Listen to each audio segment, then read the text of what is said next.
Hey guys, my name's Kyle Grayson. I am the owner of Primetime Pruning Tree Care in Meridian, Idaho. Today we're going to be going over fine pruning, or technical pruning is actually what I like to call it. That means making small trees like this look like a work of art.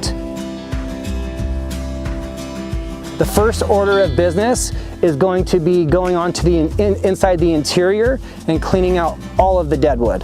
Any leaves that have been congested on the inside, anything that could potentially cause fungal bodies or rot, it's got to get out of there.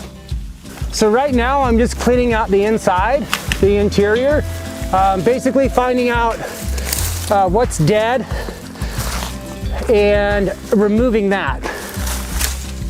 Once I eliminate all of the deadwood, I can go to the next order of business. The next order of business is going to be major crossing branches. Somebody or someone has already made some cuts on the tree. That wouldn't be bad. However, these are topping cuts.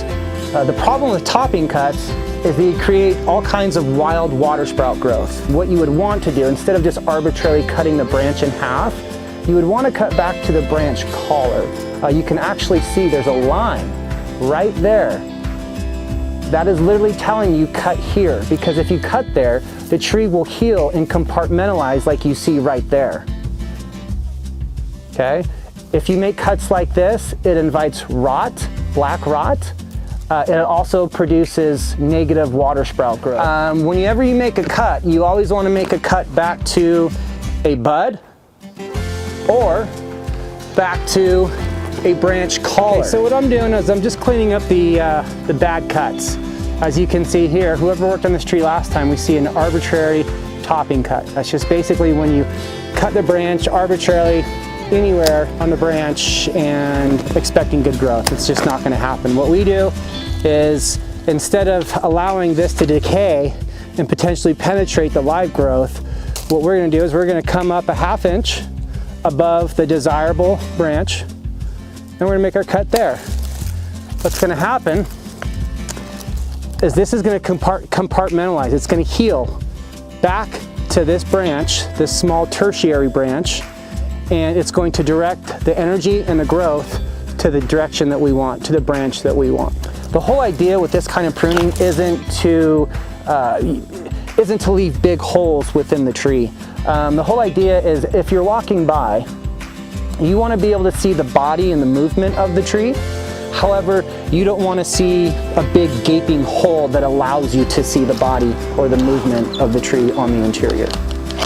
So the 30% rule is, if when I first prune a tree, I'm looking at the tree as it's got 100% foliage on it, green foliage.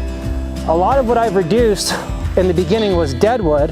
However, after that, a lot of it was live wood.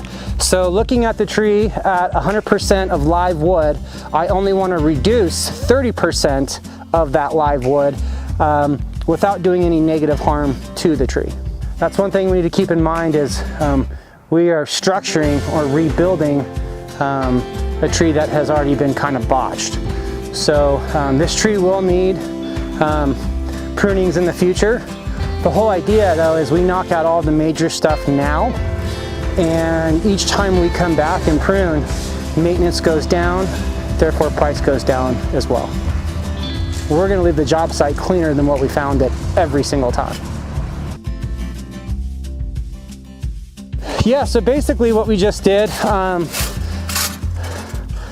call it a Japanese style bonsai trim.